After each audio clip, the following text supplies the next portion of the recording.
मित्रों, मैं आप सभी को अलिफ लैला अरबियन नाइट्स की कहानियाँ सुना रहा हूँ। यह कहानियाँ शिक्षाप्रद और रहस्य और रोमांच से भरी हुई हैं। दीन और पारस देश की दासी का किस्सा। अगली सुबह से पहले शहरजाद ने नई कहानी शुरू करते हुए कहा कि बगदाद के अधीन था। बगदाद में खलीफा हारून रशीद का राज था और उसने अपने चचेरे भाई जुबैनी को बसरा का हाकिम बनाया था। जुबैनी के दो मंत्री थे, एक का नाम था खाकन, दूसरे का नाम सुए खाकन। खाकन उदार और क्षमाशील था और इसलिए बड़ा लोकप्रिय था। सुए खाकन उतना ही क्रूर और अन्यायी था और प्रजा उससे रुष्ट थी। सुए खाकन अपने सहयोगी मंत्री खाकान के प्रति भी विद्वेष रखता था। एक दिन जुबैनी ने खाकन से कहा कि मुझे एक दासी चाहिए जो अति सुंदर हो तथा गायन वादन तथा अन्य विद्याओं में निपुण भी हो। खाकन के बोलने के पहले ही सुए खाकन बोला उठा, ऐसी लोंडी तो 10,000 अशरफियों से कम में नहीं आएगी। जुबैनी ने आंखें तरेर कर कहा, तुम समझते हो 10,000 अशरफियाँ मेरे लिए बड़ी चीज़ हैं। यह कहकर उसने खाकन को 10,000 अशरफियाँ दिलवा दी। खाकन ने घर आकर दलालों को बुलाया और उनसे कहा कि तुम जुबैनी के लिए एक अति सुंदरी और सारी विद्याओं कलाओं में निपुण एक दासी तलाश करो, चाहे जितने मोल की हो। सारे दलाल इच्छित प्रकार की दासी ढूंढने में लग गए। कुछ दिनों बाद एक दलाल खाकन के पास आकर बोला कि एक व्यापारी ऐसी ही दासी लाया है जैसी आपने कहा था। खाकन के कहने पर दलाल उस व्यापारी को दासी समेत ले आया। खाकन ने आकर जांच परख की तो दासी को हर प्रकार से गुण संपन्न पाया और जुबैनी की आशा से अधिक सुंदर भी पाया। उसने व्यापारी से उसका दाम पूछा तो उसने कहा, स्वामी, यह रत्न तो अनमोल है, किंतु मैं आपके हाथ मात्र 10,000 अशरफियों पर बेच दूंगा। इसके लालन पालन और शिक्षा दीक्षा पर मैंने बहुत श्रम किया है। यह गायन वादन साहित्य इतिहास और सारी विद्याओं में पारंगत है और अभी तक अक्षत है। मंत्री ने बगैर कुछ कहे 10,000 अशरफियाँ गिनवा दी। व्यापारी ने कहा, सरकार, एक निवेदन और है, इसे 1 सप्ताह बाद ही हाकिम के पास ले जाएं। कारण यह है कि यह बहुत दूर की यात्रा से बड़ी क्लांत है और 1 हफ्ते के अंदर इसे अच्छा खिलाएंगे पिलाएंगे और 2 बार गर्म पानी से नहलाएंगे तो इसका रूप ऐसा निखरेगा कि आप इसे पहचान नहीं सकेंगे। खाकान ने यह बात मान ली। उक्त दासी को उसने अपनी पत्नी के सुपुर्द किया और कहा, इसे 1 सप्ताह तक खिलाओ पिलाओ और 2 बार गर्म हमाम में भेजो, फिर मैं उसे जुबैनी के सामने पेश करूँगा। उसने दासी से भी, जिसका नाम हसन फरोज था, कहा, देख, तुझे मैंने अपने स्वामी के लिए मोल लिया है। तू यहाँ आराम से किंतु बड़ी होशियारी से रह। खबरदार किसी पुरुष से तेरा संसर्ग न हो। खास तौर से तू मेरे जवान बेटे नरूदीन से सावधान रहना। वह दिन में कई बार अपनी माँ के पास आया करता है। हुस्न अफरोज़ ने खाकान से कहा, सरकार, आपने बहुत अच्छा किया जो मुझे यह चेतावनी दे दी। अब आप इत्मीनान रखिए, आपकी आज्ञा के विरुद्ध कोई बात नहीं होगी। खाकान इसके बाद दरबार को चला गया। दोपहर के भोजन के समय नरूदीन अपनी माँ के पास आया तो उसने देखा कि उसकी माँ के पास एक कंचनवर्णी मृगनयनी गजगामनी सोडसी बैठी है। सौंदर्य की इस प्रतिमूर्ति को देखते ही उसका हृदय उस दासी के लिए बेचैन हो गया। उसके पूछने पर उसकी माँ ने बताया कि इस दासी को, जो पारस देश से आई है, तुम्हारे पिता ने बसरा के हाकिम जुबैनी की सेवा के लिए खरीदा है। इसके बावजूद नरूदीन उससे अपना मन न हटा सका और ऐसी तकरीब सोचने लगा जिससे वह दासी उसके हत्थे चढ़ जाए। नरूदीन अत्यंत सुंदर था, इसलिए हसन फरोज भी भगवान से प्रार्थना करने लगे कि कोई ऐसी बात हो जाए जिससे मैं हाकिम के बजाय इस सजीले नौजवान के पास रह सकूं। उस दिन से नरूदीन ने यह नियम बना लिया कि अक्सर अपनी माँ के पास आता और हुस्न अफरोज से आंखों आंखों में बातें करता। हुस्न अफरोज भी खाकन की पत्नी की आंख बचाकर नरूदीन से प्रेम पूर्वक आंखें मिलाती और संकेत ही में अपने हृदय की अभिलाषा कहती। यह मौन दृष्टि विनियम कब तक छुपता। नरूदीन की माँ उसका इरादा समझ गई और उससे बोली, प्यारे बेटे, अब भगवान की दया से तुम जवान हो गए। अब तुम्हारे लिए उचित नहीं है कि स्त्रियों में अधिक बैठो। तुम दोपहर का भोजन करके तुरंत बाहर मर्दाने में चले जाया करो। नरूदीन ने विवशता में यह मान लिया। 2 दिन बाद खाकन की पत्नी ने कुछ दासियों के साथ हसन फरोज को हमाम में भेजा। उन्होंने उसे गर्म पानी से मल मल कर नहलाया और फिर नए कपड़े, सुनहरे कपड़े पहनाए। जब वह खाकन की पत्नी के पास गई तो बुढ़िया उसे न पहचान सकी और बोली, बेटी, तुम कौन हो, कहाँ से आई हो? उसने हंसकर कहा, मैं आपकी दासी हसन अफरोज़ हूँ। केवल स्नान करके आई हूँ। आपने जो दासियाँ मेरे साथ भेजी थी वे भी कह रही थी कि तुम स्नान के बाद इतनी अच्छी हो गई हो कि पहचानी नहीं जाती। खाकन की पत्नी ने कहा, सचमुच तुम पहचानी नहीं जाती। दासियों ने यह बात तुम्हारी खुशामद में नहीं कही थी। मैं भी तो तुम्हें नहीं पहचान सकी। अच्छा यह बताओ कि हमाम में अभी कुछ गर्म पानी बचा है या तुमने सब खर्च कर डाला? मैंने भी बहुत दिन से नहीं नहाया और नहा कर तरोताज़ा होना चाहती हूँ। हसन अफरोज़ ने कहा, ज़रूर नहाइए, अभी काफ़ी गर्म पानी हमाम में मौजूद है। खाकन की पत्नी ने हमाम में जाने से पहले 2 दासियों को हसन फ़िरोज़ की रक्षा के लिए नियुक्त किया और कहा कि इस बीच अगर नरुद्दीन आए और हसन अफरोज़ के पास जाने का प्रयत्न करे तो तुम उसे ऐसा न करने देना। यह कहकर वह हमाम में चली गई और मल मल कर नहाने लगी। संयोग से उसी समय नरुद्दीन आ गया। उसने देखा कि माँ अभी हमाम में देर तक नहीं निकलेगी। यह अच्छा मौका है। वह हुसन फ़रोज़ का हाथ पकड़कर उसे कमरे में ले जाने लगा। दासियों ने उसे बहुत रोका लेकिन वह कहाँ मानने वाला था। उसने दोनों दासियों को धक्के देते हुए महल से बाहर निकाल दिया और खुद हुसन अफरोज़ को लेकर कमरे में चला गया और द्वार अंदर से बंद कर लिया। हुसन अफरोज़ तो स्वयं उस पर मुग्ध थी। दोनों ने प्रेम मिलन का खूब आनंद लूटा। जिन दासियों को उसने धकिया कर निकाला था वे रोती पीटती हमाम के दरवाजे पर पहुंची और मालकिन का नाम लेकर गुहार करने लगी। खाकन की पत्नी ने पूछा तो दोनों ने सारा हाल बताया। वह घबराहट के मारे कांपने लगी और बगैर नहाई अपने महल में आ गई। इतनी देर में नरुद्दीन भोग विलास करके महल से बाहर जा चुका था। खाकन की पत्नी को सिर पीटते हुए हसन अफरोज़ को आश्चर्य हुआ। उसने पूछा, मालकिन ऐसी क्या बात हो गई? आप इतनी व्याकुल क्यों हैं? ऐसा क्या हुआ कि आप बगैर स्नान किए ही आ गई? उसने दांत पीस कर कहा, कमबख्त, तुम मुझसे पूछती है कि क्या हुआ?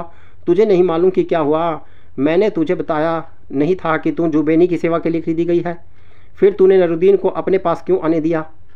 हुसन अफरोज़ ने कहा, मालकिन माँ, इसमें क्या गलती की है मैंने? यह ठीक है कि सरकार ने मुझे बताया था कि मैं हाकिम के लिए खरीदी गई हूँ, किंतु इस समय आपके पुत्र ने मुझसे कहा था कि मेरे पिता ने तुम्हें मेरी सेवा में दे दिया है और तुम्हें बसरा के हाकिम के पास नहीं भेजेंगे। अब जब मैं उनकी ही हो गई तो उन्हें क्यों रोकती? फिर सच्ची बात है कि उन्हें जब से देखा था मेरा मन उनसे मिलने को ललायत था। मैं खुद ही चाहती ही थी कि जीवन भर उनकी चरण सेवा करूं और बसरा के हाकिम जुबैनी का कभी मुंह न देखूं। खाकन की पत्नी बोली, हृदय तो मेरा भी इसी में प्रसन्न होगा कि तू नरुद्दीन के पास रहे, किंतु उस लड़के ने झूठ बोला है। मुझे तो डर यह है कि मंत्री जब यह सुनेंगे तो उसे मरवा डालेंगे। अब मैं रोऊं नहीं तो क्या करूं? इतने में मंत्री भी आ गया। उसने पत्नी के रोने का कारण पूछा। मंत्री की पत्नी ने कहा, सच्ची बात छुपाने से कोई लाभ नहीं। मैं हमाम में नहाने गई थी, उसी बीच तुम्हारे इकलौते पुत्र ने यह कहकर इस लोंडी को खराब कर डाला कि तुमने यह लोंडी उसे दे दी थी। तुमने उसे लड़की दी है या नहीं? खाकन यह सुनकर सिर पीटने लगा और चिल्ला चिल्ला कर कहने लगा, इस बदमाश लड़के ने हम सबका नाश कर दिया। हाकिम जुबैनी के लिए ली हुई अक्षत दासी को खराब कर दिया। मेरी सारी प्रतिष्ठा मिट्टी में मिला दी। और सिर्फ अपमान ही की बात नहीं है, हाकिम को यह मालूम होगा तो वह मुझे भी मरवा डालेगा और उस अभागे को भी। उसकी पत्नी ने कहा, स्वामी जो हो गया उस पर अफसोस करने से क्या लाभ? मैं अपने सारे जेवर उतार देती हूँ, इन्हें बेचने पर 10,000 असरफियाँ तो मिल ही जाएंगी। तुम उनसे दूसरी दासी खरीद लेना और हाकिम को दे देना। मंत्री ने कहा, क्या तुम समझती हो कि मैं 10,000 असरफियों के लिए रो रहा हूँ या इतनी रकम खुद खर्च नहीं कर सकता? मुझे दुख इस बात का है कि मेरी प्रतिष्ठा खतरे में है। सुए खाकन जरूर हाकिम से कह देगा कि मैंने जो दासी हाकिम के लिए खरीदी थी वह अपने बेटे को दे डाली। उसकी पत्नी ने कहा, सुए खाकन निसंदेह तुम्हारा शत्रु है, किंतु हमारे घर के अंदर का हाल उसे क्या मालूम? फिर अगर कोई चुगली भी करे तो तुम हाकिम से कह देना कि मैंने आपके लिए एक दासी खरीदी जरूर थी, किंतु उसकी शरीर परीक्षण से ज्ञात हुआ कि वह आपके योग्य नहीं थी। इस कारण सुए खाकन की शिकायत का कोई प्रभाव नहीं रहेगा। इधर तुम फिर दलालों को बुलाओ और नई स्वर्ण गुण संपन्न दासी लाने के लिए कहो। पत्नी के समझाने से मंत्री को ढांढस बंधा। उसका नरुद्दीन पर उतना क्रोध न रहा, किंतु वह उसे क्षमा भी नहीं कर सका। नरुद्दीन अपने पिता से छुपकर रात के समय महल में आता और सुबह पिता के जागने से पहले बाहर चला जाता। फिर भी उसकी माँ को यह भय और चिंता लगी रहती थी कि कभी मंत्री ने नरुद्दीन को देखा तो उसका क्रोध फिर भड़क उठेगा और वह उसे जरूर मार डालेगा। उसने एक दिन अपने पति से यह बात पूछी तो उसने कहा कि मैं पाऊँगा तो ज़रूर उसे मार डालूँगा। पत्नी ने कहा, देखो वह तुम्हारा इकलौता बेटा है, जवानी में आदमी से भूल हो ही जाती है, उससे भी हो गई। रही यह बात कि उसे अपने अपराध की गंभीरता का पता चल जाए तो उसकी तकरीब मैं बताती हूँ। तुम उसे पकड़ लेना और मारने के लिए तलवार निकाल लेना, फिर मैं तुम्हारी खुशामद करके उसे छुड़वा लूँगी। मंत्री को यह सुझाव पसंद आया। दूसरे दिन सवेरे पत्नी के इशारे पर मंत्री ने दरवाजे पर जाकर नरूदीन को धर दबोचा और तलवार निकालकर उसे मारने के लिए उठाई। तभी उसकी पत्नी ने आकर उसका हाथ पकड़ लिया और बोली, तुम इसे मारना ही चाहते हो तो पहले मुझे मार डालो। नरूदीन ने गिड़गिड़ा कर प्राण भिक्षा मांगी और कहा कि इतने से कसूर पर आप मेरी जान लेंगे तो क़यामत में खुदा को क्या जवाब देंगे। मंत्री ने तलवार फेंक कर कहा, तुम मेरे नहीं अपनी माँ के पाँव पर गिरो, उसी के कहने पर मैंने तुम्हें छोड़ा है। मैं तुम्हें हुस्न अफरोज भी देता हूँ, लेकिन खबरदार उसके साथ ब्याहता का व्यवहार करना, दासी का नहीं, और उसे किसी दशा में न बेचना। इसके बाद नरूदीन आनंदपूर्वक हसन अफरोज के साथ रहने लगा और मंत्री भी उन दोनों की परस्पर प्रीति देखकर प्रसन्न हुआ और संतोष से रहने लगा। जुबेनी के सामने उसने दासी के बारे में वही कह दिया जो उसकी पत्नी ने कहा था। इसके 1 वर्ष बाद की बात है। मंत्री ने गर्म पानी से देर तक स्नान किया, किंतु अचानक कुछ ऐसा काम आ पड़ा कि वह बाहर निकल आया। गर्मी से अचानक सर्दी में आने के कारण वह बीमार हो गया और उसका रोग बढ़ गया। अपना अंत समय निकट देखकर नरूदीन से, जो उसकी परिचार्य के लिए बराबर उसके पास रहता था, कहा, मैंने पहले भी कहा था और अब फिर कहता हूँ कि हुस्न अफरोज को प्यार में रखना, उसे कभी बेचना नहीं। इसके बाद उसने शरीर छोड़ दिया। नरूदीन ने उसकी बड़ी धूमधाम से अंत्येष्टि की और 40 दिन तक बाप का मातम किया। इसी बीच उसने किसी मित्र आदि को अपने पास बुलाने आने की अनुमति नहीं दी। फिर धीरे धीरे उसके मित्र उसे तसल्ली देने के लिए आने लगे और कुछ दिनों में मित्रों के आने का तांता लग गया। नरूदीन अल्पवयस्क और अनुभवीहीन था। उसके मित्रों ने इस बात का अनुचित लाभ उठाया। उन्होंने रास रंग के सुझाव दिए और नरूदीन के दोनों हाथों से धन लुटाना आरंभ किया और उसके मित्र धन से अपना घर भरने लगे। एक दिन हुस्न अफरोज ने उसे समझाया, तुमने अपने कमीने मित्रों पर बहुत कुछ लुटा दिया, अब चेत जाओ और यह फिजूल खर्चियाँ बंद कर दो। नरूदीन हंसकर बोला, क्या बात करती हो, पर अपने साथ ले गए और क्या मैं ले जाऊंगा, फिर जीवन में आनंद के लिए अपने धन का उपयोग क्यों न करूं। 2-4 दिन बाद उसका गृह प्रबंधक उसके पास आया और बही खाता खोलकर उसे सारी स्थिति बताने के बाद उससे बोला, आपने इस थोड़े ही समय में बहुत अधिक खर्च कर दिया है।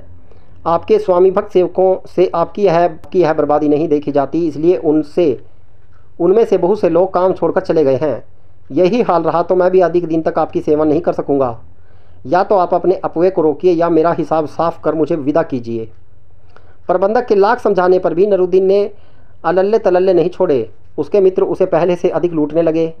कभी कोई आता और कहता, अपना अमुक बाग और उसमें बना मकान मुझे बहुत भा गया, आपको तो कोई कमी नहीं, आप उसे मुझे दे दीजिए। और मूर्ख नरूदीन उनके नाम वह बाग और उसके अंदर का मकान लिख देता। इसी प्रकार कोई उसके अरबी घोड़े या विशालकाय हाथी की प्रशंसा करता और नरूदीन उसे भी दे डालता। कुछ ही दिनों में यह हाल हो गया कि उसके पास रहने के लिए महल के अलावा और कुछ नहीं रहा। अब उसके मित्र उसकी कन्नी काटने लगे। वे उसके पास नहीं आते थे। अकेलेपन से घबरा कर वह किसी को बुलाता तो वह न आता, और अगर आता तो 2-4 मिनट बैठकर चला जाता। कभी कभी कोई मित्र घर से ही पत्नी की बीमारी का या किसी प्रकार का कोई और बहाना बना लेता। इसी प्रकार मित्रों की उदासीनता से आश्चर्यान्वित होकर उसने एक दिन हुस्न फिरोज से इस बात का उल्लेख किया। उसने कहा, प्रियवर, मैंने तो पहले ही कहा था कि यह सारे आदमी स्वार्थी हैं। बात मित्रों की उदासीनता तक ही नहीं रही, आमदनी तो कुछ भी नहीं थी। धीरे धीरे घर का सामान और दास दासियां बिक गए। वेतन भोगी सेवक पहले ही चले गए थे। अब घर में खाने को कुछ नहीं रहा।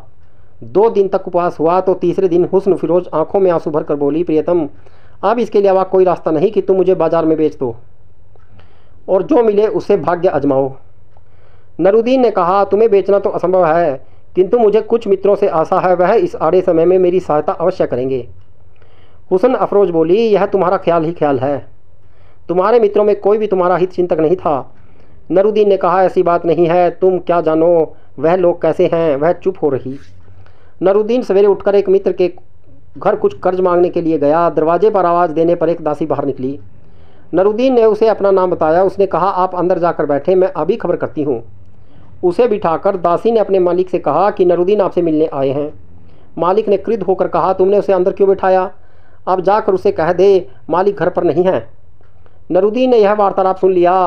दासी ने बाहर आकर लज्जित स्वर में मालिक की अनुपस्थिति की बात कही। नरूदीन चुपचाप उठ आया। वह मन में सोचने लगा कि यह आदमी तो बड़ा ही दुष्ट निकला। कल तक मेरी प्रशंसा के पुल बांधा करता था, मेरे ही मकान में रहता है और अब मुझे ही नहीं मिल रहा है। वह एक और मित्र के यहाँ गया जो पहले मित्र से कुछ कम धनवान था, वहाँ भी उसके साथ वही व्यवहार हुआ। इस तरह एक एक करके अपने 10 मित्रों के घर पर नरूदीन गया, किंतु किसी मित्र ने उससे बात भी न की, सहायता देना तो दूर की बात थी। वह बेचारा अत्यंत आहत होकर घर आया और अपनी प्रेयसी के सामने फूट पड़ा। आंसू बहाते हुए बोला, कैसी नीच है ये दुनिया। यही लोग कल तक मेरी जूतियाँ सीधी करने का गर्व अनुभव करते थे और आज यह हाल है कि मुझसे कोई बात ही नहीं करना चाहता। मेरा हाल तो फलादार वृक्ष जैसा हो गया। जब तक फलों से लदा था सभी आदमी मेरे आसपास घूमा करते थे, अब कोई पास भी नहीं फटकता। हुस्न अफरोज़ ने कहा, तुम्हें अब यह मालूम हुआ है? मैं तो शुरू से ही उनके रंग ढंग से जानती थी कि वे सब महास्वार्थी हैं। मैं इसलिए तुम्हें समझाया करती थी कि उनका साथ न करो। खैर, आप पिछली बातों का क्या रोना, अब यह सोचना है कि आगे क्या होगा। अब तो घर में भी कोई ऐसा सामान नहीं है जो बेच सके और दास दासी तो तुम पहले ही बेच चुके हो। मकान बेच दोगे तो हम लोग रहेंगे कहाँ। इसलिए ऐसा करो कि मुझे दासों की मंडी में ले चलो। तुम्हें याद होगा कि तुम्हारे पिता ने मुझे 10,000 अशरफियों में ख़रीदा था। अब मेरा इतना तो मोल नहीं होगा, किंतु इससे आधे को ज़रूर बिक जाऊंगी। तुम उससे व्यापार करो और जब तुम्हारे पास व्यापार से पैसा आ जाए तो मुझे फिर खरीद लेना। नरूदीन ने रोते हुए कहा, एक तो मैं तुम्हें अपनी जान से ज़्यादा चाहता हूँ, फिर मैंने पिताजी को उनके अंत समय में वचन दिया था कि किसी भी दशा में तुम्हें नहीं बेचूंगा। हुस्न अफरोज़ ने कहा, प्रियतम तुम ठीक कहते हो, मैं भी तुम्हें अपनी जान से ज़्यादा चाहती हूँ, किंतु हमारे धर्म के अनुसार विपत्ति पड़ने पर प्रतिज्ञा तोड़ी भी जा सकती है। जैसे विपत्ति तुम पर है उसमें तुम और क्या कर सकते हो। अब नरूदीन मजबूर होकर हुस्न अफरोज़ को लेकर बाजार में गया। पुराने दलालों को बुलाकर उसने कहा, कई वर्ष हुए मेरे पिता ने के हाथ तुमने यह फारस देश की दासी 10,000 अशरफियों में बेची थी। अब मैं उसे बेचना चाहता हूँ, तुम उसके लिए खरीदार देखो। दलाल ने उसकी बात मानकर हुस्न अफरोज़ को एक मकान में बंद करके बाहर ताला डाल दिया, जैसे बिकने वाले दास दासियों के साथ करते हैं। फिर वह दासों को खरीदने वाले व्यापारियों के पास गया। उन व्यापारियों ने कई देशों तथा यूनान, फ्रांस, अफ्रीका आदि की दासियां मोल ले रखी थी। दलाल ने उनसे कहा, तुम लोगों ने देश देश की दासियां ले रखी हैं, किंतु मैं फारस देश की ऐसी दासी तुम्हें दिखाऊंगा जिसके सामने कोई नहीं ठहरेगी। तुम लोगों ने विद्वानों का यह कथन तो सुना ही होगा कि हर गोल चीज़ सुपारी नहीं होती, हर चपटी चीज़ अंजीर नहीं होती, हर लाल चीज़ मांस नहीं होती और हर सफ़ेद चीज़ अंडा नहीं होती। इसी तरह यह दासी जो चीज़ है वह कोई और दासी नहीं हो सकती। दलाल के साथ जाकर व्यापारियों ने हुस्न अफरोज़ को देखा। वे कहने लगे, इसमें संदेह नहीं कि ऐसी सुंदर और बुद्धिमती दासी हमने कहीं नहीं देखी, लेकिन हम सब मिलकर इसे खरीदेंगे और इसका मोल 4,000 अशरफियाँ लगाएंगे। इससे अधिक देना हमारे बस की बात नहीं है। यह कहकर वे मकान के बाहर आकर खड़े हो गए। दलाल भी मकान बंद करने के बाद सौदाबाजी करने के लिए उनके पास गया। इसी बीच दुष्ट मंत्री सुए खान की सवारी उधर से निकली। उसने पूछा कि यह भीड़ कैसी है। दलाल ने कहा, यह सब एक दासी को लेने के लिए आए हैं और उसका मोल 4,000 अशरफियाँ लगा रहे हैं। सुए खान ने कहा, मुझे भी एक अच्छी लौंडी चाहिए, तुम मुझे वह दासी दिखाओ। दलाल ने वजीर को मकान में ले जाकर हुस्न अफरोज़ को दिखाया। वजीर ने कहा, मैं 4,000 अशरफियाँ इसके लिए दूंगा, अगर कोई और इससे अधिक लगाए तो ले जाए। लेकिन इसके साथ ही उसने संकेत से ही सारे व्यापारियों से कह दिया कि खबरदार इसका अधिक मूल्य न लगाना। इसलिए सब वे चुपचाप खड़े रहे।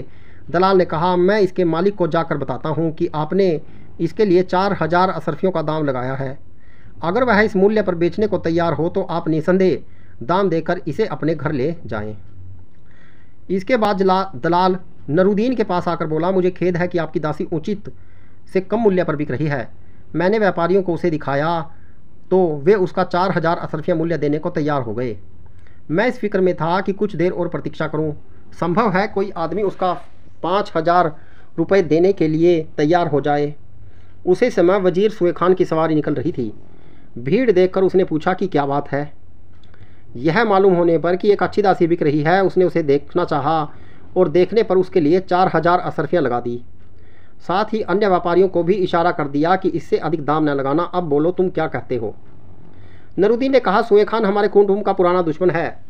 मुझे यह बिल्कुल मंजूर नहीं कि किसी भी कीमत पर उसके हाथों मेरी प्रिय दासी बेचूं। दलाल ने कहा, वैसे तो वही उसके कुछ अधिक दाम लगा सकता है और मैं उसके हाथ दासी बेचने को विवश हो जाऊंगा, लेकिन अगर तुम वास्तव में उसे किसी दाम पर न बेचना चाहो तो सिर्फ एक तकरीब है, मैं उसे वजीर के हाथ में देने लगूं तो तुम उसी समय आकर और दासी के मुंह पर झूठ मूठ का थप्पड़ मारकर उसे अपनी ओर घसीट लेना और कहना कि मुझे एक बात पर इस दासी पर क्रोध आ गया है और मैंने प्रतिज्ञा की है, बाजार में खड़े खड़े तेरा सौदा कर दूंगा। वह सौदा हो गया और मेरी प्रतिज्ञा पूरी हो गई। अब मैं इसे बेचना नहीं चाहता और किसी दाम पर भी इसे नहीं बेचूंगा। नरूदीन ने दलाल की बात बड़ी खुशी से मंजूर कर ली और चुपके चुपके उसके पीछे दास दासियों के बाजार में पहुंच गया। जिस समय दलाल दासी का हाथ सुए खान के हाथ में देने लगा तभी नरूदीन बीच में आ गया। हुस्न अफरोज का दूसरा हाथ पकड़कर उसने उस अपनी ओर खींचा और उसके मुंह पर 2 तमाचे हल्के से मारकर कहा, तो जाती कहाँ है? वह तो तेरी बदतमीजी और आज्ञा न मानने पर मैंने तुझे बेच देने को कहा था। अब तेरी बिकी हो चुकी, तू सीधी तरह से घर चल। यह कहकर नरूदीन उसे घसीटता हुआ अपने घर की ओर ले चला।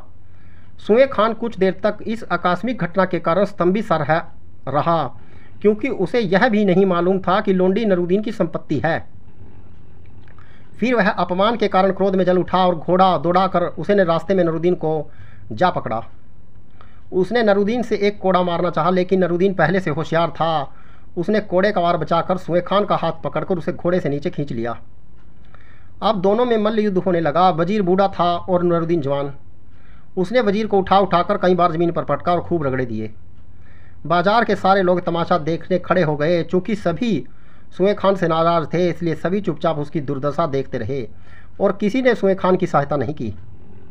यहाँ तक कि जब वजीर के नौकर बचाने के लिए बढ़े तो वहाँ उपस्थित लोगों ने उन्हें यह कहकर रोक दिया, तुम लोग इन दोनों के बीच में न पड़ो।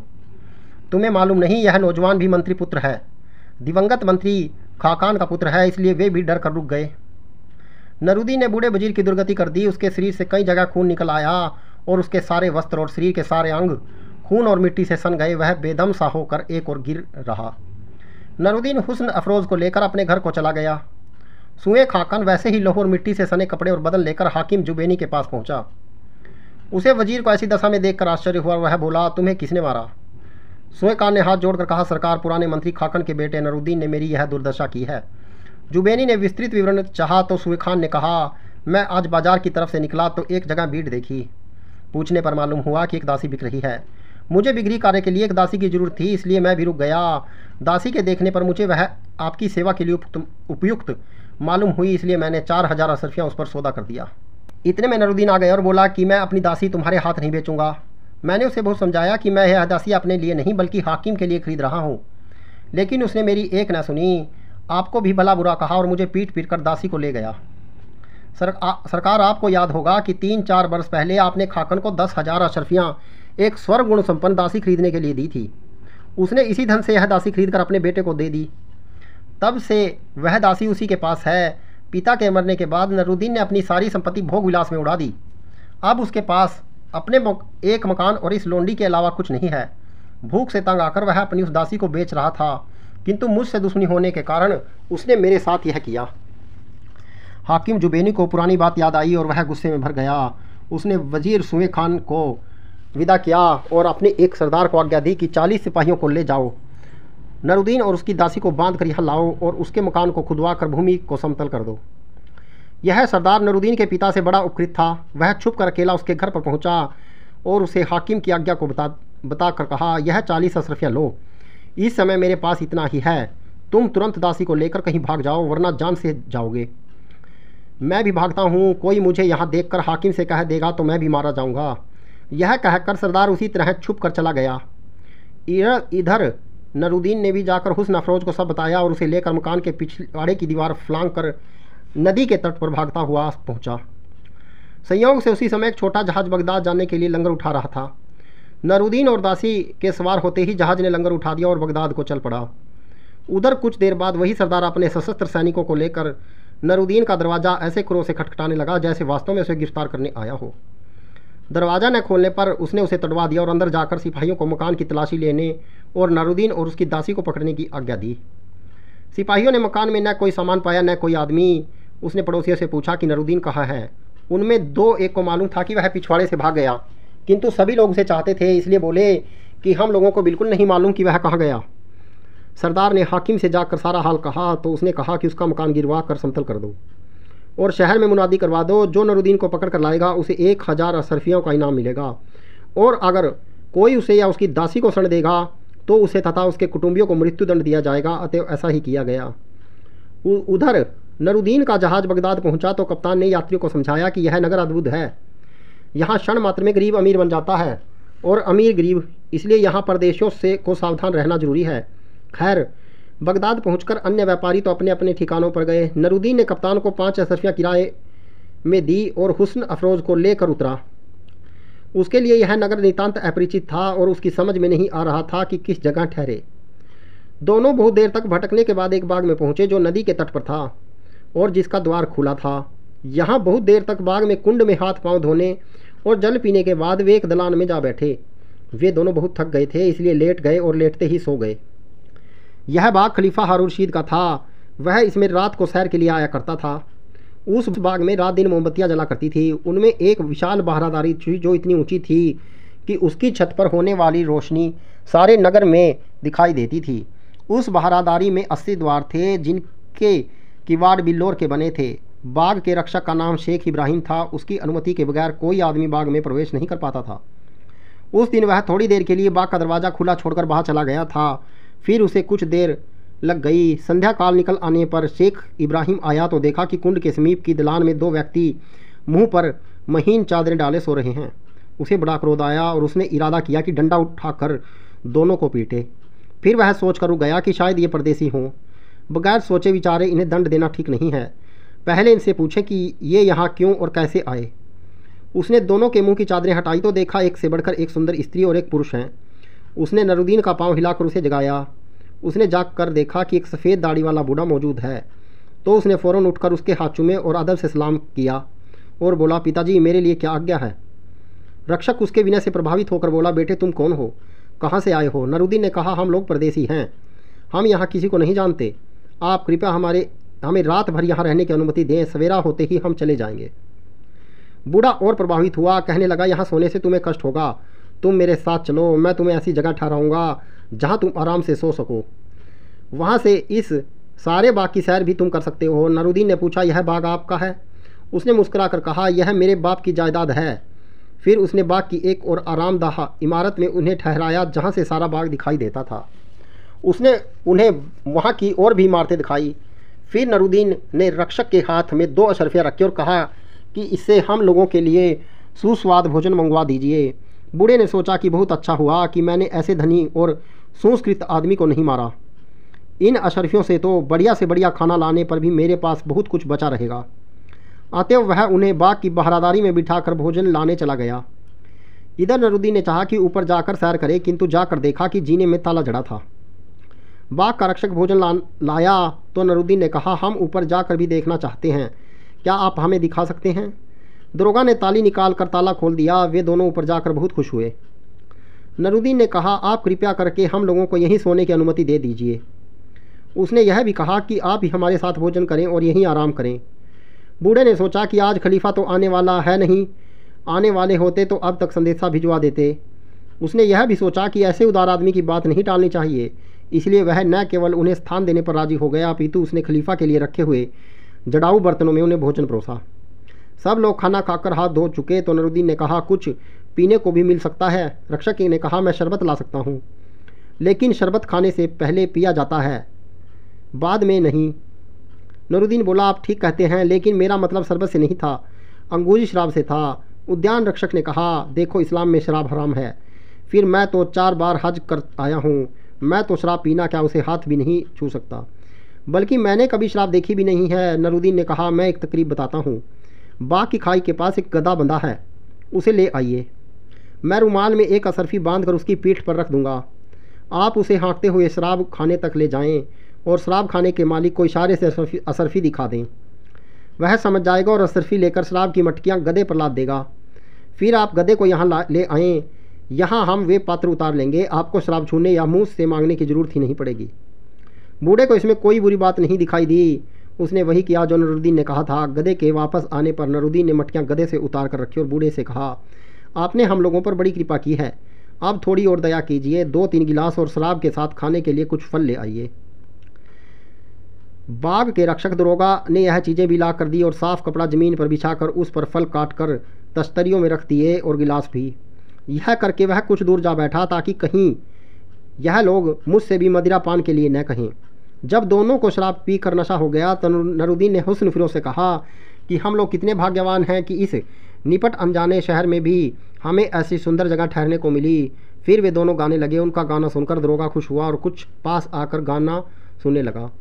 नरुद्दीन ने उससे कहा, दरोगा साहब आप बहुत अच्छे आदमी हैं, आप भी हमारे इस आनंद में शामिल हो जाइए, मैं आपकी प्रशंसा में एक कसीदा सुनाऊंगा। दरोगा ने हंसकर कहा, आप दोनों के आनंद से मुझे काफ़ी आनंद आ रहा है, अब और आनंद क्या चाहिए। यह कहकर वह फिर दूर जा बैठा। हुस्न अफरोज ने नरुद्दीन से कहा, आप कहें तो मैं इस बूढ़े कर्म कांडी को भी शराब पिला दूं। उसने कहा, ऐसा हो जाए तो बड़ा मज़ा आ जाए। हुस्न अफरोज बोली, आप उसे बुलाकर अपने हाथ से शराब का गिलास दें, वह पी ले तो ठीक, वरना आप खुद उस गिलास को पीकर चारपाई पर लेट कर सोने का बहाना करना, फिर देखो मैं इसे किस तरह राह पर लाती हूँ। नरुद्दीन ने यह मान लिया। नरुद्दीन ने दरोगा को आवाज़ देकर कहा, बुजुर्गवार यह अच्छा नहीं लगता कि आप जीने में बैठे रहें और हम यहाँ चांदनी का आनंद लें। हम कोई ज़बरदस्ती तो आपको पिला नहीं देंगे, आप कृपया यहाँ आकर इस सुंदरी के बगल में बैठें। बूढ़ा यह सुनकर खुश तो हुआ कि ऐसी सुंदरी के पास बैठने को मिलेगा, किंतु प्रकटत नाक भौं चढ़ाता हुआ आया और हुस्न अफरोज़ की बगल में बैठ गया। नरुद्दीन ने इशारा किया तो हुस्न अफरोज़ ने सुंदर गाना आरंभ किया। गाना ख़त्म होने पर नरुद्दीन ने एक गिलास भर कर दरोगा को दिया और कहा, अगर आप गाने से खुश हैं तो इसका इनाम देना चाहते हैं तो यह गिलास तो पी ही लें। बूढ़े ने कहा, मैं पहले ही आपको अपनी मजबूरी बता चुका हूँ, वरना आपकी बात क्यों टालता। नरुद्दीन ने कहा, जैसी आपकी इच्छा। यह कहकर वह गिलास को खुद पी गया। अब हुस्न अफरोज़ ने एक सेब के 2 टुकड़े किए और एक टुकड़ा वृद्ध की ओर बढ़ाकर बोली, शराब नहीं पीते तो फल तो लीजिए, इसे खाने से तो धर्म नहीं रोकता। बूढ़े ने धन्यवाद सहित सब सेब ले लिया और उसे खाने लगा। हुस्न अफरोज़ ने फिर गाना शुरू किया। अब बूढ़े पर हुस्न अफरोज़ का जादू चढ़ने लगा। नरुद्दीन पलंग पर जाकर सोने का बहाना करने लगा। गाना ख़त्म होने पर हुस्न अफरोज़ ने शिकायत के स्वर में बूढ़े से कहा, देखिए इनकी कैसी बुरी आदत है, 2 गिलास पीकर ही नींद की गोद में चले जाते हैं। मैं अकेली रह जाती हूँ, अब कृपया आप मुझे अकेला ना छोड़ें, पास आकर बैठ जाएं। बूढ़ा तो उसके नए शार से पहले ही बिद चुका था। हुस्न अफरोज़ वह उसके पास जा बैठा। हुस्न अफरोज़ समझ गई कि अब इसे पिलाई जा सकती है। उसने शराब का एक गिलास भर कर उसकी ओर बढ़ाकर कहा, देखिए आपको मेरे सिर की कसम, इससे इनकार न कीजिए, इसके पीने से जो पाप आप पर पड़ेगा वह मैं अपने सिर लेती हूँ। यह कहकर उसने हाव भाव के साथ गिलास उसके मुंह से लगा दिया। बूढ़ा उसे पी गया और बचा हुआ आधा सेब भी खा गया। हुस्न अफरोज़ ने दूसरा गिलास बढ़ाया तो उसने बगैर हिचके पी लिया। इसके बाद उसे नशा चढ़ गया। वह खुद अपने हाथ से भर भर कर कई गिलास पी गया। इतने में नरुद्दीन भी पलंग से उठकर आया और मुस्कुरा कर बोला, बड़े मियाँ तुम तो बड़े परहेजगार थे, अब क्या हो गया। बूढ़ा ठठ कर हंसा और कहने लगा, मैंने पी कहाँ है, यह तो तुम्हारी साथी ने ज़बरदस्ती मुझे पिलाई है। इसी तरह वे लोग हंसी खुशी के साथ आधी रात तक बैठे बैठे मदिरापान करते रहे। जब दरोगा को काफ़ी नशा चढ़ गया तो हुस्न अफरोज़ ने कहा कि अब अंधेरा डरावना लगता है, कहो तो क्षमादान मोमबत्तियों के पात्र जला दूं। बूढ़े ने कहा, अच्छा यही चाहती हो तो जला लो, लेकिन 2-4 ही जलाना। किंतु हुस्न अफरोज़ ने वहाँ के सारे ही क्षमादान जला दिए। बूढ़ा नशे में था और हुस्न अफरोज़ के सौंदर्य में मस्त भी। उसने हुस्न अफरोज़ से पूछा, कहिए तो जीने के क्षमादान भी जला दूं ताकि किसी आने जाने वाले को कष्ट न हो। बूढ़े ने बगैर समझे बूझे इस पर भी अनुमति दे दी। वह इस समय हुस्न अफरोज़ की हर बात मानने को तैयार था। खलीफा हारून रशीद उस दिन देर तक राजकाज में लगा रहा था। आधी रात को उसकी इच्छा हुई कि बाग में जाकर थकान मिटाए। महल से उसने देखा तो बाग की बहारादारी के ऊपर प्रकाश पुंज दिखाई दिया, क्योंकि हुस्न अफरोज़ ने सारे क्षमादान जला दिए थे। उसने अपने मंत्री जाफ़र से कहा, समझ में नहीं आता, मैं तो यहाँ हूँ, इस बाग की बहारादारी में रोशनी किसने करवाई है। जाफ़र की समझ में भी कुछ न आया, लेकिन वह दिल का अच्छा आदमी था। बाग के दरोगा को बचाने के लिए झूठ बोला। बाग के दरोगा ने एक मानवता मानी थी और कहा था कि वह पूरी होगी तो अपने मित्रों को दावत दूंगा। उसने आज दावत दी होगी। खलीफा को इस बात पर विश्वास न हुआ। उसने खुद ही साधारण नागरिक के वस्त्र पहने और जाफ़र तथा अपने प्रधान अंगरक्षक मसरूर को भी पहनाए और उन दोनों को लेकर चुपके से बाग की ओर चला। वहां जाकर देखा कि बाग का बाहरी द्वार खुला है। उसे दरोगा की असावधानी पर रोष हुआ और कहने लगा कि यह दरवाज़ा क्यों खुला है। जाफ़र इसका क्या जवाब देता। फिर खलीफा इन लोगों को बाग में बिठाकर खुद चुपचाप जीने पर चढ़कर छत का तमाशा देखने लगा। उसने देखा कि एक अति सुंदर युवक के साथ एक अनेक सुंदरी बैठी है और दरोगा साहब का गिलास उस स्त्री को देते हुए कह रहा है, परम सुंदरी, मैंने अभी भी जी भर कर तुम्हारा गाना नहीं सुना, एक गाना सुनाओ, इसके बाद भी मैं तुम्हें गाना सुनाऊंगा। किंतु वह स्त्री का गाना सुनने की बजाय खुद गाने लगा। स्पष्ट था कि उसे गाना नहीं आता था, यूं ही रेख रहा था। खलीफा को यह देखकर आश्चर्य हुआ। उसने सोचा कि इस दरोगा को क्या हो गया, यह तो बड़ा सदाचारी था। चुपके से उतरा और मंत्री जाफर को साथ लाकर उसे इशारे से दिखाया कि यहाँ क्या हो रहा है। उसने कहा, सरकार, मैं तो कुछ समझ नहीं पाया। खलीफा ने कहा, मैं इन सब को कड़ा दंड दूंगा, किंतु यदि सुंदरी ने अच्छा गाया तो क्षमा कर दूंगा। वे दोनों छुप कर सुनने लगे। बूढ़े ने कहा, कुछ ऐसा गाओ कि जी खुश हो जाए। हुस्न अफरोज बोली, यहाँ बांसुरी होती तो वह गाना सुनाती कि तुम भी याद करते, अगर मिल सके तो बांसुरी लाओ। बूढ़ा झूमता हुआ उठा और एक कोठली खोलकर उसमें से बांसुरी निकाल लाया। हुस्न अफरोज बांसुरी बजाने लगी। खलीफा ने मंत्री से कहा, यह स्त्री तो बड़ी अच्छी बांसुरी बजाती है, इस कारण मैंने इसका अपराध क्षमा किया और उसके कारण उसके साथी को भी, किंतु बूढ़े की हरकत प्रशासन की बात है और तुम्हारी जिम्मेदारी है, इसलिए तुम जरूर फांसी पाओगे। मंत्री ने कहा, भगवान करता कि वह बुरा बजाती। खलीफा ने कहा, तुम यह बातें क्यों कर रहे हो? मंत्री बोला, अगर ऐसा होता तो यह दोनों मारे जाते और इन दोनों के साथ मरने में सुख मिलता। के उत्तर में हंस पड़ा। हुस्न अफरोज ने बारी बारी से बांसुरी और गले से वही राग निकाला जो खलीफा लोटपोट हो गया। वह संगीत का अच्छा मर्मज्ञ था। उसने इस डर से कि जीने ही में कहीं उससे वाह न निकल जाए, मंत्री के साथ चुपचाप नीचे उतर आया और बोला, भाई, यह स्त्री तो गाने और बजाने दोनों में अद्वितीय है। हमारा दरबारी गवैया गाने बजाने में विश्वविख्यात है, किंतु उसके सामने यह अनाड़ी बच्चा मालूम होता है। मैं चाहता हूँ कि पास में जाकर इसका गायन वादन सुनूं, किंतु मेरी समझ में नहीं आ रहा कि यह बात कैसे हो। मंत्री ने कहा, आपकी बात बिल्कुल ठीक है। अगर आप उन लोगों के सामने गए तो दरोगा आपको इन साधारण वस्त्रों में ही पहचान लेगा और डर के मारे ही मर जाएगा, और यह दोनों भी आपके डर से गाना बजाना भूल जाएंगे। खलीफा ने कुछ सोचकर कहा, तुम मसरूर के साथ बाग में बैठो, मैं बाहर जा रहा हूँ, मेरे लौटने तक प्रतीक्षा करो। खलीफा ने बाग से निकलते ही देखा कि एक मछुआरा 4-5 बड़ी बड़ी मछलियाँ लेकर नदी की ओर जा रहा था है। खलीफा ने उसे रोककर कहा, मुझे 2 अच्छी मछलियाँ बेच दो। मछुआरे ने खलीफा को साधारण वस्त्रों में ही पहचान लिया और डर के मारे कांपने लगा। खलीफा ने कहा, तुम डरो नहीं, मैं तुम्हें अच्छा इनाम दूंगा, लेकिन तुम मेरे यहाँ कपड़े पहन लो और अपने कपड़े मुझे दे और चुपचाप घर चले जाओ। उसने ऐसा ही किया। खलीफा उसके कपड़े पहनकर 2 बड़ी मछलियाँ लेकर बाग में आ गया। जाफ़र और मसरूर उसे इस वेश में देखकर पहचान न सके। मंत्री ने समझा कि यह मछुआरा बेवक्त कुछ इनाम पाने आया है। उसने झिड़क कर उसे भगाने जाने के लिए कहा। इस पर खलीफा खिलखिलाकर हंस पड़ा। अब मंत्री ने गौर से देखा तो उसे पहचान गया और क्षमा मांगने लगा कि आपको पहचान न पाने पर ऐसी भूल हुई।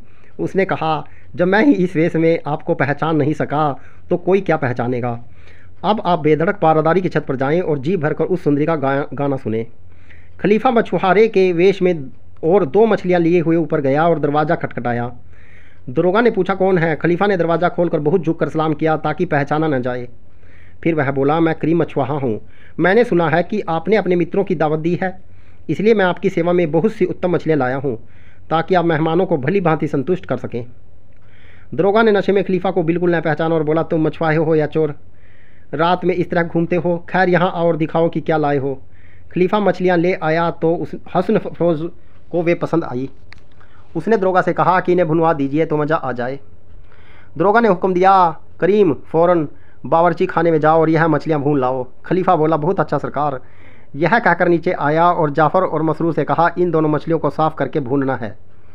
जाफ़र पाक शास्त्र में निपुण था। तीनों बावर्ची खाने में गए और तेल मसाला आदि ढूंढकर मछलियों को साफ़ करके उन्हें अच्छी तरह प्रकार से भूना। उन्होंने फिर कुछ नींबू भी काटकर मछली के टुकड़ों के साथ थालियों में सजा दिए और उन्हें ऊपर ले गए। उन तीनों ने स्वाद ले लेकर मछलियाँ खाई, क्योंकि जाफ़र ने बहुत स्वादिष्ट मछलियाँ बनाई थी। हुस्न अफरोज ने कहा, वास्तव में मैंने जीवन में ऐसी स्वादिष्ट मछलियाँ नहीं खाई थी। नरूद्दीन को भी मछलियाँ पसंद आई। फिर हुस्न अफरोज की प्रशंसा में उस पर और असर पड़ा। उसने असरफियों की थैली निकाली और मछुआरा बने खलीफा को देकर कहा, देखो भाई, मेरे पास जो कुछ था वह सब मैंने तुम्हें दे डाला। काश तुम मेरे पास पहले आए होते, जब मैं वास्तव में इनाम देने की हालत में था। तब तुम देखते कि मैं किस तरह खुश होने पर इनाम दिया करता था। अभी जो मिला है उसी से संतोष करो।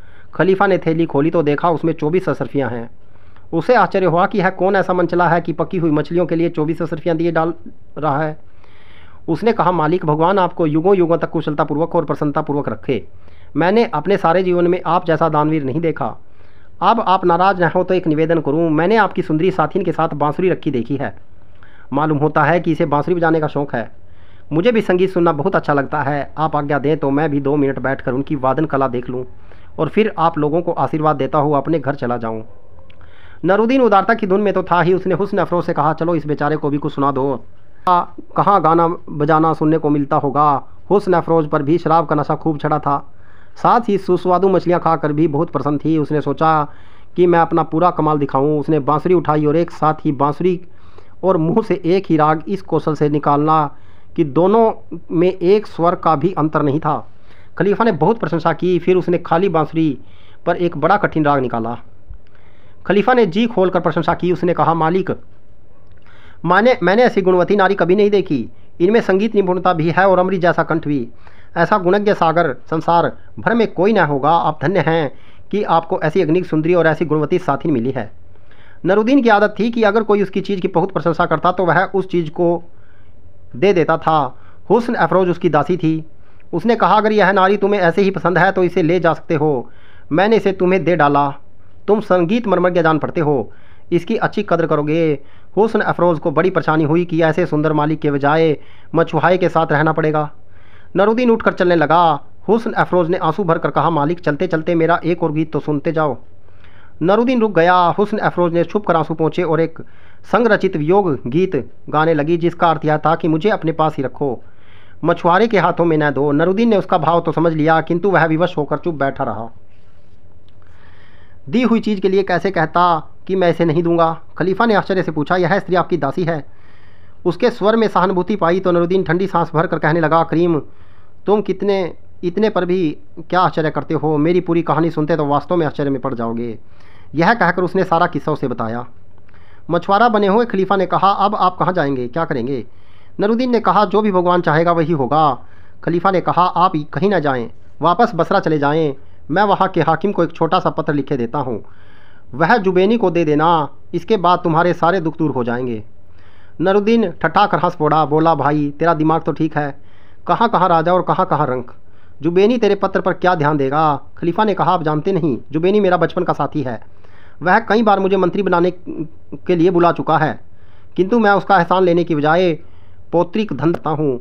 नरूदीन इस पर पत्र लेने को तैयार हो गया। खलीफा ने कलम और कागज़ लेकर इस प्रकार का पत्र लिखा, मैं मेहंदी का पुत्र खलीफा हारून रशीद अपने चचेरे भाई जुबेनी को, जो बसरा का हाकिम है, यह आदेश देता हूँ कि इस पत्र को देखते ही मंत्री खाकान के पुत्र नरूदीन को, जिसके हाथों यह पत्र जा रहा है, अपनी जगह बसरा का हाकिम बनाओ और शासन की कुर्सी पर बैठाओ।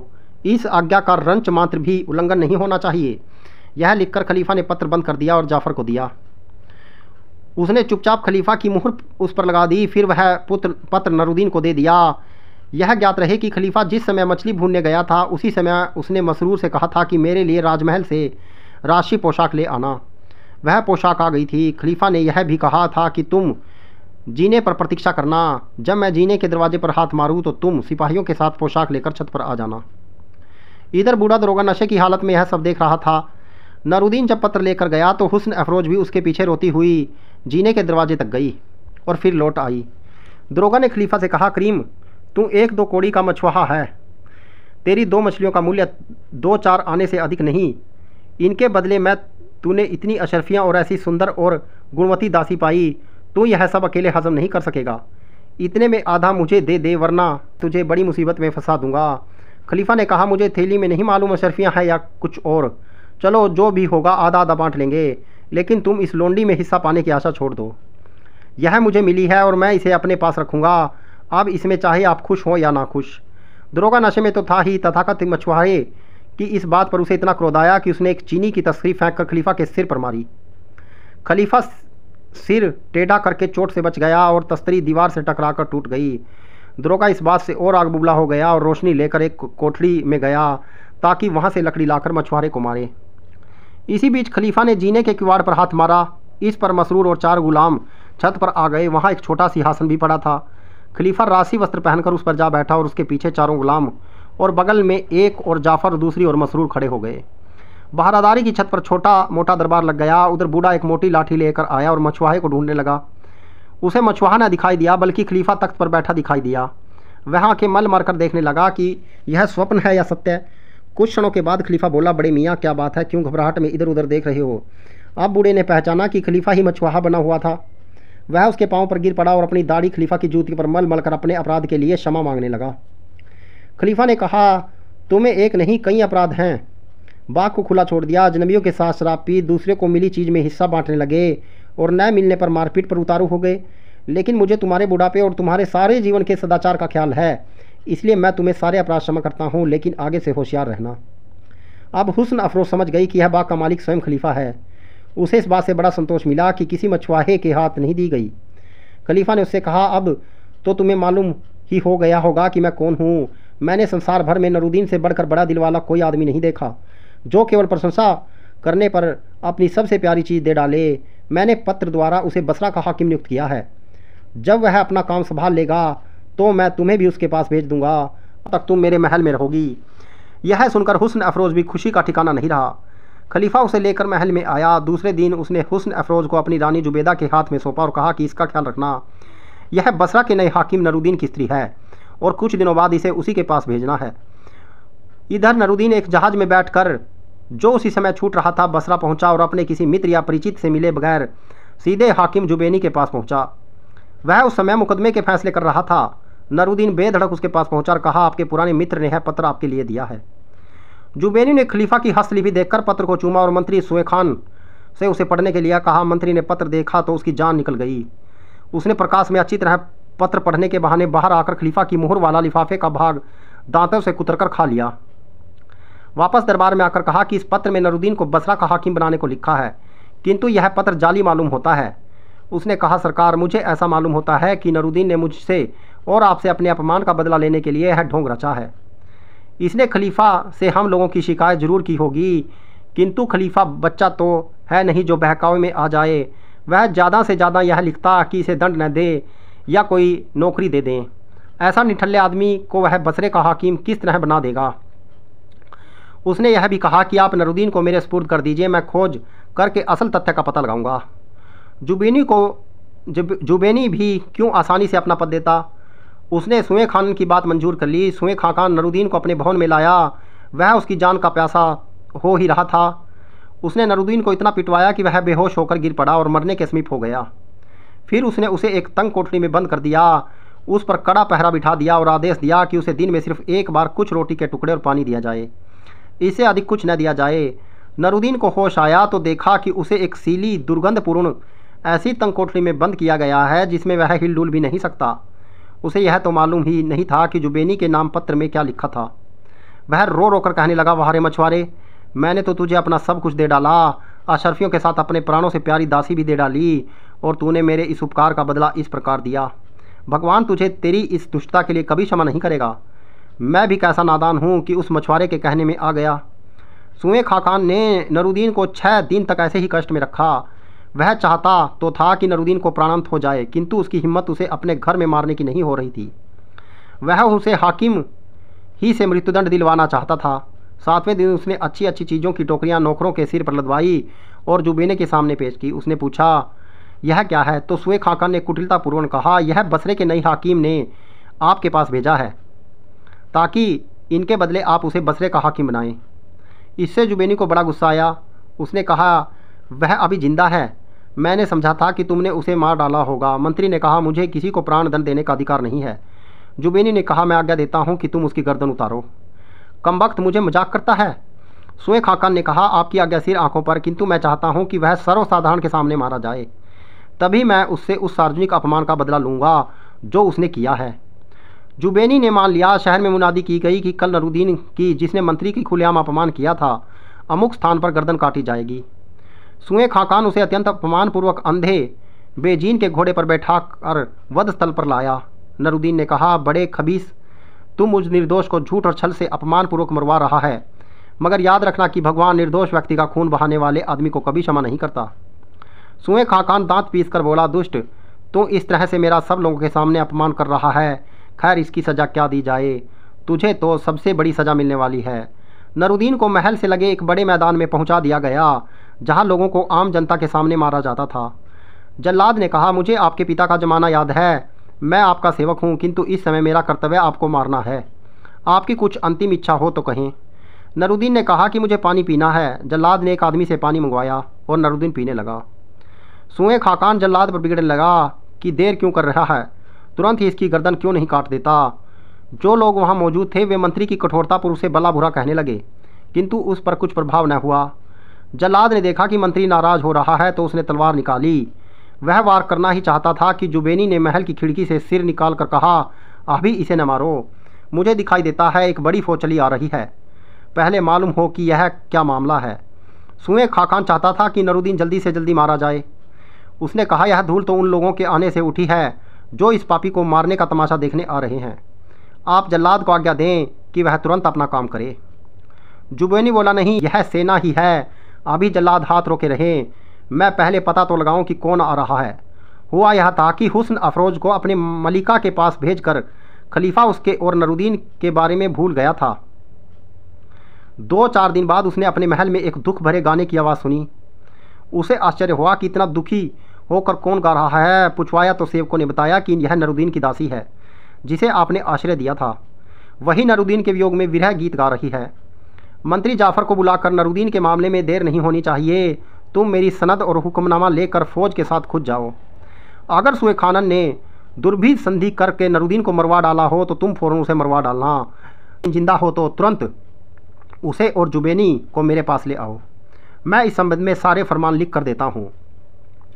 नरुद्दीन के सौभाग्य से जाफ़र ठीक उसी समय पहुँचा जब जल्लाद नरुद्दीन को मारने ही वाला था। उसकी सेना नगर में आई तो लोगों ने सत्कारपूर्वक उसे रास्ता दिया। जाफ़र जुबेनी के दरबार में पहुँचा।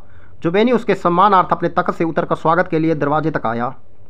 जाफ़र ने पूछा, नरुद्दीन का क्या हाल है? उसे मरवा तो नहीं डाला? अगर वह जिंदा है तो उसे तुरंत मेरे सामने लाओ। नरुद्दीन उसी तरह बंदा बदाया लाया गया। जाफ़र ने उसकी रस्सी खुलवाई और खलीफा का फरमान दिखाकर सुए खानन को उसकी रस्सी में बंधवाया। जाफ़र उस दिन तो वहीं ठहरा। दूसरे दिन नरुद्दीन जुबेनी और बंदी अवस्था में सुए खानन को लेकर बगदाद की ओर चल पड़ा। वहाँ पहुँचे पर उसने जुबेनी ने खलीफा से सारी कहानी कही। खलीफा ने कहा, नरुद्दीन तुम पर भगवान की असीम कृपा है। जाफ़र को पहुँचने में थोड़ी देर हो जाती तो तुम मारे जाते। अब तुम अपने इस पुराने दुश्मन को अपने हाथ से मारो। नरुद्दीन ने खलीफा के सामने की भूमि को चूम कर कहा, सरकार, इसमें संदेह नहीं कि यह मेरा पुराना शत्रु है, किंतु यह इतना बड़ा पापी है कि मैं इसके खून से अपने हाथ नहीं रगना चाहता। आप मुझे इस बारे में माफ़ी दें। खलीफा ने मुस्कुरा कर कहा, तुम सचमुच बड़े सुकृत्य आदमी हो, नहीं चाहते तो इसे न मारो। यह कहकर उसने जल्लाद को इशारा किया और जल्लाद ने तुरंत ही सुए खाकान का सिर उसके धड़ से अलग कर दिया। नरुद्दीन को बसरा का हाकिम बनाने की बात पर वह बोला, सरकार, आपकी बड़ी कृपा है, किंतु मैं उस मनहूस शहर में नहीं जाना चाहता। मुझे अपने चरणों ही में रहने की अनुमति दीजिए। खलीफा ने उसकी बात मान ली। उसे एक बड़ी जागीर और विशाल भवन देकर अपना दरबारी बना लिया और हुस्न अफरोज को उसे दे दिया। खलीफा जुबैनी से भी नाराज़ था कि उसने पहली आज्ञा क्यों नहीं मानी, किंतु जाफ़र ने उसे सिफारिश की कि इसी ने अंत समय में नरुद्दीन की हत्या रुकवाई। अतएव खलीफा ने उसका पद उसे वापस दे दिया। दुनियाजाद ने कहा, बहन, बहुत ही बढ़िया कहानी थी। तुम्हें तो बहुत अच्छी कहानियाँ आती हैं, कोई और कहानी कहो ना। बादशाह शहरयार ने भी अपनी मौन द्वारा दुनियाजाद की बात का समर्थन किया और शहजाद ने अगली कहानी आरंभ कर दी।